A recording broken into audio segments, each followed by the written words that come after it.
আজ শুক্রবার 21শে ফেব্রুয়ারি আন্তর্জাতিক মাতৃভাষা দিবস। উত্তর মালদা বইমেলা কমিটির উদ্যোগে চাচলের শিবপদ লাইব্রেরি প্রাঙ্গণে দিনটি উদযাপন করা হয়। অনুষ্ঠানের শুরুতেই ভাষা শহীদদের স্মৃতির উদ্দেশ্যে শ্রদ্ধা জানিয়ে পুষ্পার্ঘ নিবেদন করা হয়। এই দিনটি তাৎপর্য নিয়ে বিস্তারিত আলোচনা করা হয়, পাশাপাশি স্বরচিত কবিতাও পাঠ করা হয়। উপস্থিত ছিলেন উত্তর মালদা বইমেলা কমিটির কার্যকরী সভাপতি চন্ডিকা নন্দ চক্রবর্তী, সম্পাদক আব্দুল ছাত্তার, চাচলের আইসি পূর্ণেন্দু কুণ্ডু সহ বইমেলা কমিটির অন্যান্য সদস্য সহ বিশিষ্টজনেরা। পুরো অনুষ্ঠানটি সঞ্চালনার দায়িত্বে ছিলেন চাচল কলেজের বাংলা বিভাগের অধ্যাপক doctor Mohammad Mohidur Rahman. Bureau report, আমাদের চাচল। অনুষ্ঠানটা সঞ্চালনার জন্য আমি অধ্যাপক ডক্টর মোহাম্মদ মহিদুর রহমানকে একটু অনুরোধ করছি।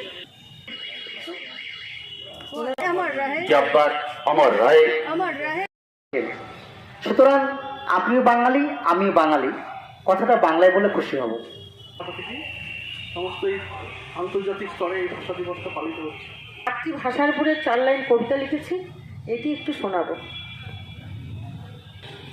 সৌন্দর্যে ভরা আমাদের এই মাতৃভাষা, মায়ের কাছে প্রথম শেখা, তাই তো মা মোদের শ্রেষ্ঠ শিক্ষিকা।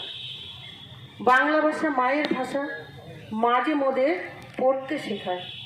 বাংলা ভাষা যদি না থাকতো, কবিতা, কাব্য, সাহিত্য হতো না এত শ্রুতিমধুর। সহজ সরল বাংলা ভাষা ঘুচবে মোদের নিরক্ষরতা। বাংলা ভাষা তোমার আমার, বাংলা ভাষা প্রাণের সবার। বাংলা ভাষা মায়ের আঁচল, গর্ব করি তাই মাতৃভাষা।